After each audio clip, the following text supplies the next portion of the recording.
ഈ ഭാഷയും വേഷവും ഒരുപക്ഷെ നിങ്ങൾക്ക് അശ്ലീലമായി തോന്നാം. പക്ഷേ ഞങ്ങൾ നിസ്സഹായരാണ്. ഞങ്ങൾ ഒന്നും മുറിച്ചു മാറ്റുന്നില്ല, കൂട്ടിച്ചേർക്കുന്നുമില്ല. ഇനി അവർ പറയട്ടെ. ചേച്ചി വേണ്ട, ചേച്ചി എന്നെ എടുക്കണ്ട, പ്ലീസ് വേണ്ട. ഞാൻ എൻ്റെ 15-ാമത്തെ വയസ്സിൽ സ്വർഗരതി ചെയ്യാൻ തുടങ്ങിയതാണ്. സ്ത്രീ ആവണം, എനിക്ക് സ്ത്രീ ആവാൻ വേണ്ടിയാണ്. ജീവിതം ഹാപ്പിയാണ്, സന്തോഷമായിട്ട് ജീവിക്കും, അടിപൊളിയായിട്ട്. ഒരു MSM ആണെന്നുള്ളതിൽ എനിക്ക് ഒരു വിഷമമല്ല, വളരെ സന്തോഷം. റേറ്റ് അങ്ങനെയൊന്നും ഇല്ല, എനിക്ക് ഓരോരോ റേറ്റാണ് നിശ്ചയിച്ചിരിക്കുന്നത്. ചിലവർ നല്ല ടീമുകളാണെങ്കിൽ 500-1000 തരുന്നവരുണ്ട്. അത് ലോ ക്ലാസ് ടീമുകളാണെങ്കിൽ 50 രൂപയ്ക്കും പോകാറുണ്ട്. 3 കാറിലുള്ള നല്ല ആൾക്കാർ കാർ കൊണ്ടുവന്നിട്ട് കയറുന്നു പറഞ്ഞിരിക്കുന്നു. പോയില്ലേ പറ്റുമോ? പുരുഷന്മാരെല്ലാവരും നമ്മുടെ അങ്ങോട്ട് പെരുമാറുന്നതനുസരിച്ചിരിക്കും അവരെയും പെരുമാറ്റം. പിന്നെ അവർ മോശമായ രീതിയിൽ പെരുമാറുമ്പം തന്നെ നമ്മൾ അവിടെ നിന്ന് ഒഴിഞ്ഞു മാറാൻ ശ്രമിക്കണം. അല്ലെങ്കിൽ വലിയ വലിയ പ്രശ്നങ്ങളുണ്ടായി നമ്മൾ തന്നെ അവിടെ കിടന്ന് അടികൊള്ളേണ്ടി വരും. മൃഗീയമായിട്ടുള്ളൊരു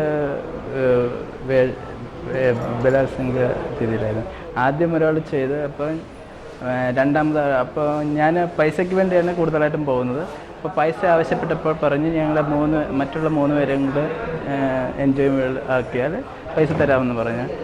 അപ്പോൾ ഞാനത് സമ്മതിച്ചില്ല. അപ്പോൾ അതിന് ചെയ്ത ആൾ ഒരാളെൻ്റെ കാലിൽ പിടിച്ച് മറ്റൊരാളുടെ കൈ പിടിച്ചിട്ട് ഓരോരുത്തരായിട്ട് ഇങ്ങനെ മാറി 2-3 പ്രാവശ്യമായിട്ട് ഞാൻ അതിന് അബോധാവസ്ഥയിൽ വരെ ആയി. 1-2 മണിക്കൂറോളം എനിക്ക് ബോധമേ ഉണ്ടായിരുന്നില്ല. ചില കൊണ്ടുപോകുന്ന ആണുങ്ങളൊക്കെ നമ്മളെ ഉപദ്രവിക്കാറുണ്ട്, ഞങ്ങളും തിരിച്ചു കൊടുക്കാറുണ്ട്. അത്യാവശ്യത്തിന് നമ്മുടെ ദേഹം തന്നെ നമ്മളും തിരിച്ചു കൊടുക്കില്ല, അത്യാവശ്യത്തിന് ഞങ്ങളും തിരിച്ചു കൊടുക്കും. പിന്നെ ഭർത്താവായിട്ടുള്ള ജീവിതമാണ്, അങ്ങനെ പുറത്ത് കറക്കമൊന്നുമില്ല. എനിക്കൊരു ഭർത്താവുണ്ട്, സോഭിത്ത് എന്നാണ് പേര്. പാർട്ണർ ഉണ്ടല്ലോ, പാർട്ണർ ഉള്ളതിനൊക്കെ ഗെയറേറ്റ് ആക്ടീവ്സ് എന്ന രീതിയിൽ എനിക്ക് അറിയപ്പെടാനാണ് താല്പര്യം. എനിക്കൊരു ഭർത്താവ് ഉണ്ടായിരുന്നു, ബിസിനസ്സൊക്കെ ആയിരുന്നു.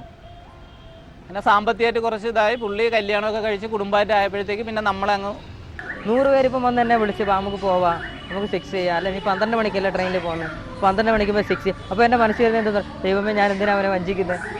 വഞ്ചന എന്ന് പറയുന്നത് ഞാൻ അറിയാതെ അവൻ എത്രയോ പേരുടെ കൂടെ പോകുന്നുണ്ടാവും ഇപ്പോഴും. അങ്ങനെ നമ്മൾ പരസ്പരം അങ്ങനെ വഞ്ചനയെന്ന് പറയാൻ പറ്റില്ല. ഇതിന് നമ്മൾക്ക് സുഖം, പിന്നെ അത്യാവശ്യം പോക്കറ്റ് മണി. എനിക്ക് ചില സമയം സംശയം വരും. കാര്യം ചിലവരോട്ടൊക്കെ സംസാരിക്കുന്ന എനിക്ക് ടെൻഷൻ കൂടുകയോ എൻ്റെ കയ്യിൽ നിന്ന് പോകാൻ പോകുന്നല്ലോ എന്നൊരു തോന്നില്ല. ഈ എത്ര മണി? 8 മണിയായി. 8 മണിക്കുള്ളിൽ തന്നെ 3 കളി കഴിച്ചു, 600 രൂപയും കിട്ടി. അത് പിന്നെ 5 കോണ്ട ഞാൻ കൊണ്ടുവന്നതാ. ഇപ്പോൾ എൻ്റെ കയ്യിലാണെങ്കിൽ 5 കോണ്ട കൊണ്ടുവന്നതിൽ ഇനി 2 കോണ്ടേ ഉള്ളൂ, 3 കോണ്ടവും പോയി. ഇനി ഇതിനും കൂടെ 2 വേണ്ടി ആളിനെ തിരഞ്ഞടക്കുക. എനിക്ക് നൈറ്റ് വർക്ക് മാത്രമേ ഉള്ളൂ, ഡേ വർക്ക് ഇല്ല. അപ്പോൾ നൈറ്റിൽ ഞാൻ അവിടെ ഒരു രേവതി എന്ന് പറഞ്ഞിട്ടൊരു ബാറുണ്ട്, അതിൻ്റെ ഫ്രണ്ടിൽ പോയി നിൽക്കുക. അപ്പോൾ കുടിച്ചിട്ട് ആൾക്കാരൊക്കെ ഇറങ്ങി വരും. അപ്പോൾ അതിൽ എനിക്കിഷ്ടപ്പെടുന്നവരെ ഞാൻ കണ്ണുകൊണ്ട് കാണിച്ച് കൊണ്ടുവന്ന് അവിടെ റെയിൽവേ പാളത്തിനടിയിലോ അല്ലെങ്കിൽ ഏതെങ്കിലും ലോഡ്ജിലോ പോയി കിടന്ന് അവരുമായിട്ട് ചെയ്ത് കാശ് വാങ്ങിക്കും. ആൾക്കാർക്ക് ഞങ്ങളെ കാണുമ്പോഴേ അറിയാം. മറ്റേ എന്തുവാ അന്നേരം അവർ വന്നപ്പോൾ കൂടെ വന്ന് നമ്മൾ വിളിച്ചുകൊണ്ട് ബൈക്കിൽ. എന്നിട്ട് നമുക്ക് ലോഡ്ജ് ഉണ്ട് അവിടെയൊക്കെ. അന്നേരം അവിടെയൊക്കെ പോയി നമ്മൾ പൈസ എടുത്ത് റൂം എടുത്ത് ചെയ്യും. ഇപ്പോൾ 500 രൂപയൊക്കെ മേടിച്ചാൽ 200 രൂപ റൂമിന് കൊടുക്കണം, ബാക്കി 300 രൂപ നമുക്ക് കിട്ടും. വീട്ടുകാർ ഒരിക്കലും നമ്മളെ അംഗീകരിക്കത്തില്ല. MSM ആണ്. എൻ്റെ മോൻ രാവിലെ ഇറങ്ങിപ്പോകുമ്പോൾ ഒരാണാണ്, ചാനലുകൾ കാണുമ്പോൾ എൻ്റെ മോനൊരു പെണ്ണാണെന്ന് ഒരിക്കലും ഒരു അമ്മ അംഗീകരിക്കില്ല.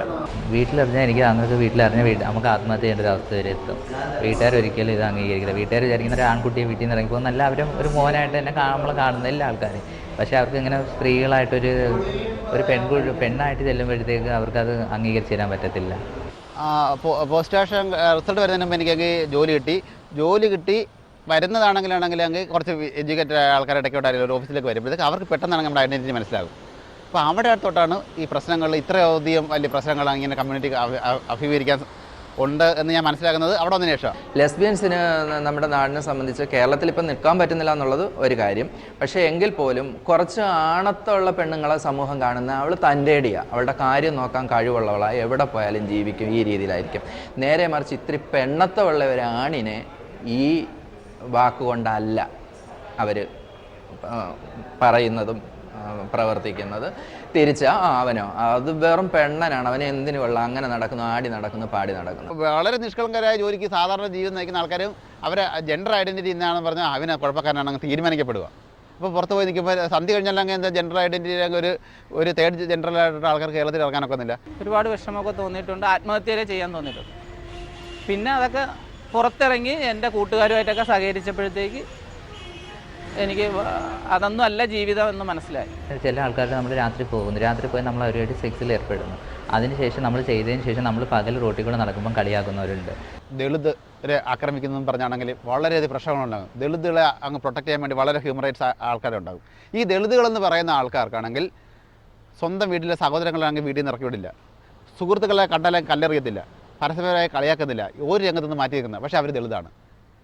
യഥാർത്ഥത്തിൽ കേരളത്തിൽ ദളിത് പറഞ്ഞാൽ സെക്ഷൽ മൈനോറിറ്റീസാണ്. ഈ സെക്ഷൽ മൈനോറിറ്റീസിലുള്ള ആൾക്കാരാണെങ്കിൽ സമൂഹത്തിൽ നിന്നും കുടുംബത്തിൽ നിന്നും എല്ലാം ആണെങ്കിൽ ഇട്ടെറിഞ്ഞ് ദൂരെ പോകേണ്ടി വരുന്നത്. പൊതുവേ സമൂഹം നമ്മളെ ഒരു അറപ്പോടെയാണ് നോക്കുന്നത്, അറപ്പോടും വെറുപ്പോടാണ് നമ്മളെ നോക്കുന്നത്. ഞങ്ങൾക്കൊക്കെ സാരി ഉടുത്ത് നടക്കാനാണ് ഇഷ്ടം. എന്ന് വെച്ചാൽ ഞങ്ങളാണ് യഥാർത്ഥ സ്വർഗ്ഗരതിക്കാരെന്നുള്ള ഞങ്ങളൊക്കെയാണ്. ഞങ്ങൾക്ക് സാരി ഉടുത്ത് നടക്കാനും ഞങ്ങൾ പബ്ലിക്കിനെ മൈൻഡ് ചെയ്യാറില്ല. മൈൻഡ് ചെയ്തിട്ട് നമുക്ക് ഈ സമൂഹത്തിൽ ജീവിക്കാൻ പറ്റില്ല. നമുക്കങ്ങ് കപട സദാചാരം നമ്മുടെ കേരളത്തിലുള്ളത്. ഈ കപട സദാചാരം കൊണ്ടങ്ങ് ഒരിക്കലും അവരെന്ത് ചെയ്യും? നമ്മൾ ലോകത്തിലെ കേരളക്കാർ മലയാളികളെ ഏറ്റവും വലിയ കുഴപ്പം വെച്ചാൽ നമ്മളാണ് ഇവിടെ ലോകത്തിലെ ഏറ്റവും മികച്ച ആൾക്കാർ, നമ്മളാണ് ഏറ്റവും വലിയ ബുദ്ധിമാന്മാർ, നമുക്കാണ് ഉന്നത സദാചാര ബോധം, ധാർമ്മിക മൂല്യങ്ങളുള്ളതെന്നുള്ള ഒരു കാഴ്ചപ്പാടുള്ള സമൂഹമാണ് ഇരിക്കുന്നത്. ഈ സമൂഹത്തിൽ ഒന്നും നടക്കാൻ പോകുന്നില്ല. പക്ഷേ ഇതെല്ലാം ആണെങ്കിൽ രഹസ്യമായിട്ട് നടക്കുന്നുണ്ട്, സാർവത്രികമായി നടക്കുന്നുണ്ടെന്നുള്ളതാണ് ഏറ്റവും വലിയ പ്രത്യേകത. ഇതാണ് ലൈംഗിക ന്യൂനപക്ഷങ്ങളുടെ കേരളീയ ജീവിതം. പുരുഷനായി ജനിച്ചവർ മാത്രമേ ഞങ്ങളോട് സംസാരിക്കാൻ തയ്യാറായുള്ളൂ. ഒറ്റ ലെസ്ബിയൻ സ്ത്രീ പോലും ക്യാമറയ്ക്ക് മുന്നിൽ നിൽക്കാൻ തയ്യാറല്ല. കാരണം സ്വയം വെളിപ്പെട്ടാൽ പിന്നെ അവർക്ക് കേരളത്തിൽ ജീവിക്കാൻ കഴിയില്ല.